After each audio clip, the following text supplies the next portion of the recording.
قولهم فالله يحكم بينهم يوم القيامة فيما كانوا فيه يختلفون.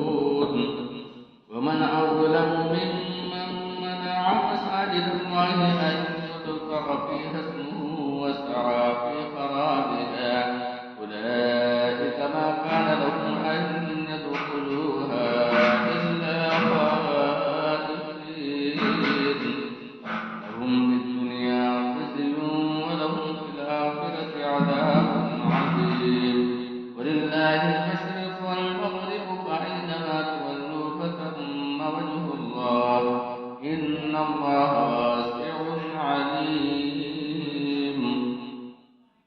وقالوا اتخذ الله ولدا سبحانه بل له ما في السماوات والأرض كل له قانتون بديع السماوات والأرض وإذا قضى أمرا فإنما يقول له كن فيكون.